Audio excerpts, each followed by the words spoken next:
Hello dear students, today we are going to start our syllabus for the class 11th standard from NCERT syllabus. Today I am starting our very first chapter in which the introduction class. The chapter title is sets. This is the very most important chapter, or we can say that the very basic chapter of our mathematics, and this chapter contains a lot of the matter for the next chapters also, even in the 11th standard and in the 12th standard also. ये chapter आपको calculus में भी मिलेगा, probability में भी काफ़ी देखने को मिलेगा, रिलेशन एंड फंक्शंस में भी इसका कोई रोल प्ले करेगा. खुद चैप्टर अपने आप में ही ये रोल प्ले कर ही रहा है. काफ़ी इंपॉर्टेंट चैप्टर है. समझ में आएगा तो इजी रहेगा, और नहीं समझ में आएगा तो साफ. But you have to try to understand. each and every concept is very easy, and I will try to clear it very deeply and very smoothly and very easily. देखो, सबसे पहले हमें ये डिस्कस करना है कि सेट क्या होता है. What is the definition of A set. Title अपना है sets. So what is the definition of a set? First of all, definition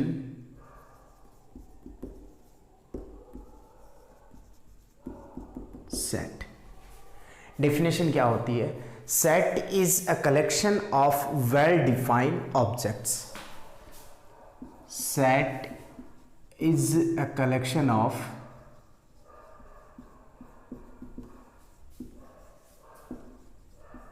well-defined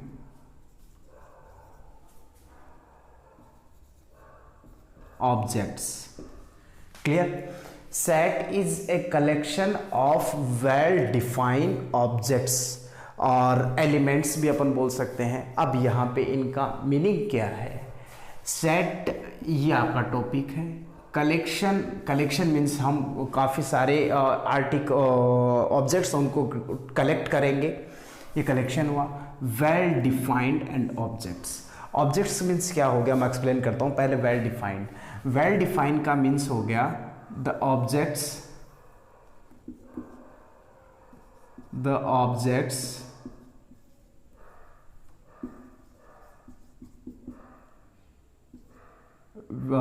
will not change or should not change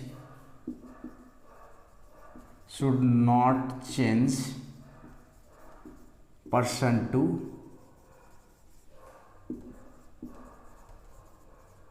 person. Clear? Set क्या हुआ? Set is a collection of well defined objects and in which a well defined का मतलब होता है the object should not change person to person. और objects का मतलब कुछ भी हो सकता है जो अपने यूनिवर्स में अपन देखते हैं, सुनते हैं. All these things are known as objects. For example, name of the students, for example, name of alphabets, name of fruits, name of vegetables, name of animals. These all are known as objects. अब इसमें well defined, the object should not change person to person. What is the meaning of this statement? For example, मैं एक example से clear करना चाहूँगा. Example, let suppose I am saying to a person. मान लो कोई एक पर्सन है Rohit, and second person let suppose Mohit, and I offer to both of them that you have to write, you will write name of 5 your favorite cricketers. Clear? तो मान लो रोहित ने लिखा महेंद्र सिंह धोनी, इसने लिया विराट कोहली, इसने लिया वीरेंद्र सहवाग, लेट सपोज और रोहित शर्मा एंड सुरेश रैना. ये चलो इसके फेवरेट है.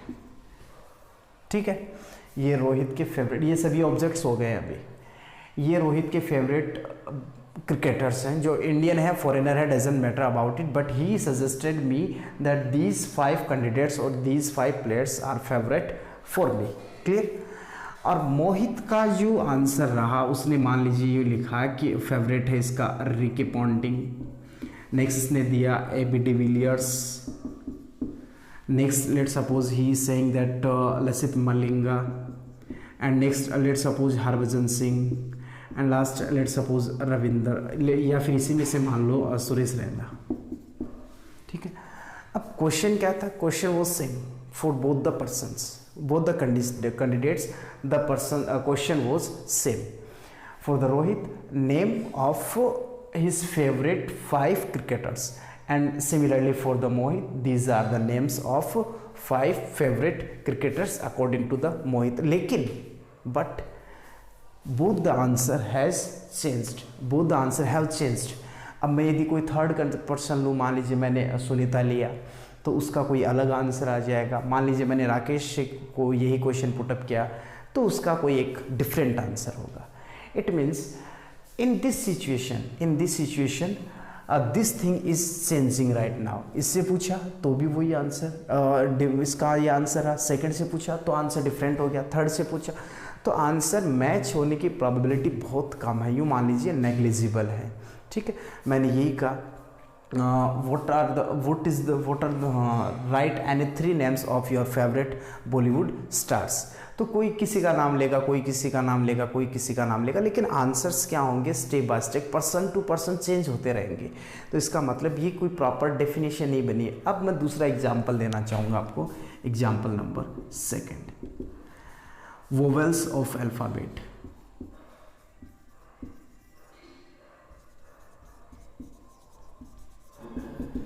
अब आपका मैंने रोहित से पूछा, if I ask the question to Rohit then he will say that AEIOU।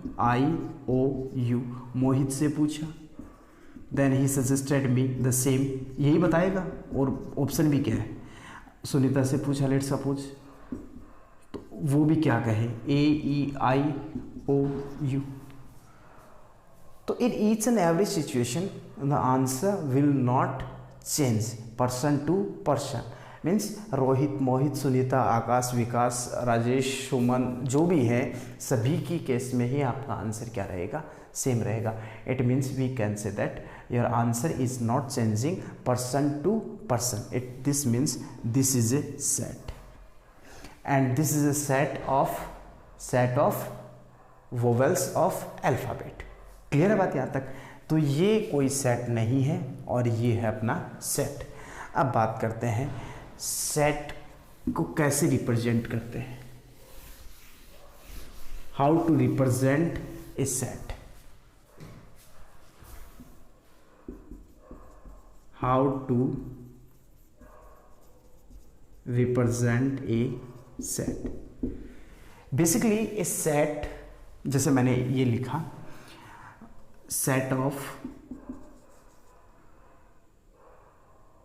set of vowels of English alphabets।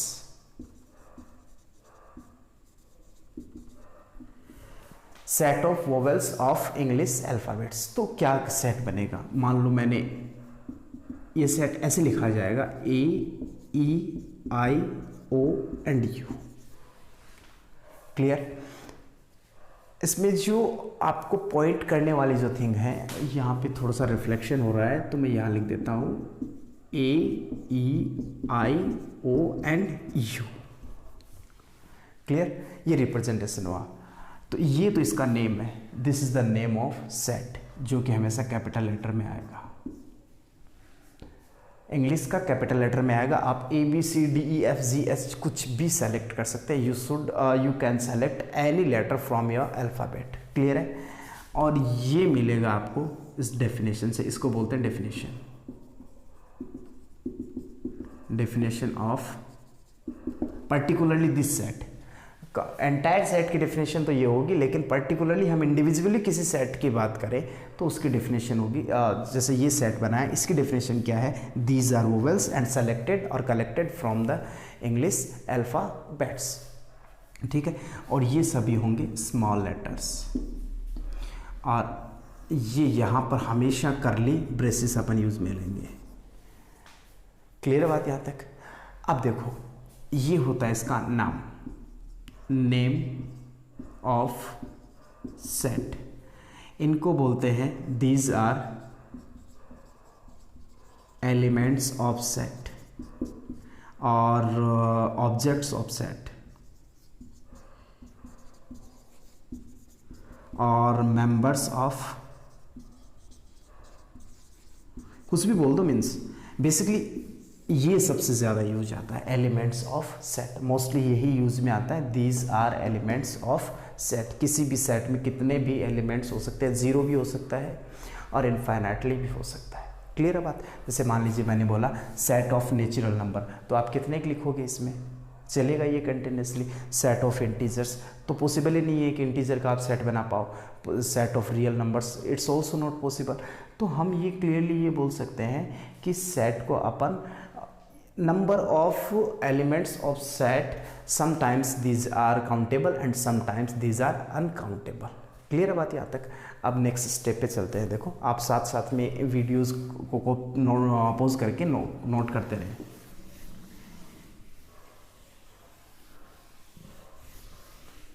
बात समझ में आ गई? This is the representation of A set. Now second representation कैसा होता है? अगेन मैं वापस ये टॉपिक ले रहा हूं।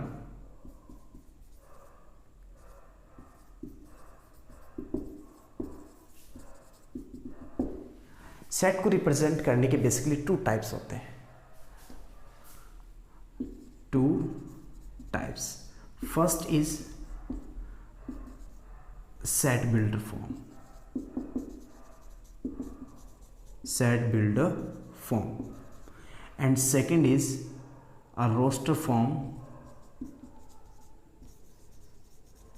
और इसको टेबुलर फॉर्म भी बोलते हैं, टेबुलर फॉर्म। ठीक है, representation of set has two types. First is the set builder form and second is the roster form. अब आपके माइंड में डाउट आता है कि सर पिछले वाला भी रिप्रेजेंटेशन था और ये वाला भी रिप्रेजेंटेशन है, तो इसमें और उसमें कोई डिफरेंस नहीं है। वो वैसे मैंने मेथड से एक्सप्लेन किया था, इसके बाद की स्टेप वही है। ठीक है, अब रोस्टर फॉर्म का क्या मतलब होता है और सेट बिल्डर फॉर्म का क्या मतलब होता है? रोस्टर फॉर्म का मीनिंग ये होता है कि पहले अपन बात करते हैं सेट बिल्डर फॉर्म की। मीन्स ए स्टेटमेंट, जैसे अब मैंने ये लिखा set of even natural number and number which less than 15। Clear है? तो अब इससे अपन सेट बनाते हैं। देखो पहले तो set builder form, set of natural number. Set builder form means हम एक इस डेफिनेशन को यूज़ करते हुए हम इस डेफिनेशन को मीन्स एक ऐसा सेट बनाएं जो सेट बनाने में आपकी हेल्प कर सकता है। तो इसको मैंने कोई किसी भी नाम से ए से डिनोट कर दिया। ठीक है, ये इसका मैंने कोई एक एक्सप्लेन करता हूँ। देखो x such that x is even natural number less than 50। ये आपका है सेट बिल्डर फॉर्म। इसका मीनिंग क्या हुआ कि अब ये हमने ये हो गई डेफिनेशन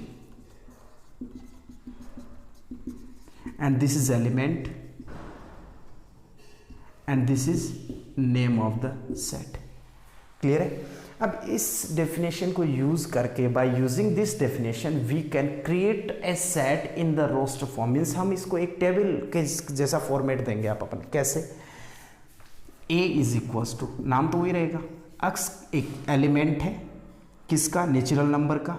और वो कौन सा natural number? Even natural number, जो सबसे फर्स्ट होगा 2, 4, 6, 8, 10, 12, 14। बात समझ में आई यहाँ तक? तो ये सारे के सारे इवन नेचुरल नंबर हो गए। अब देखो इसकी हेल्प से, अब एक बात ध्यान रखना, आप सेट बनाते टाइम जितने भी एलिमेंट्स हैं उनको आप कॉमा से सेपरेट करेंगे। क्लियर बात यहाँ तक? तो ये सेट बिल्डर फॉर्मेट हो गया और ये आपका हो गया रोस्टर फॉर्मेट और टेबुलर फॉर्मेट। क्लियर बात यहाँ तक? अब आज की क्लास में अपन इतना ही डिस्कस करेंगे and next part we will discuss in the next video.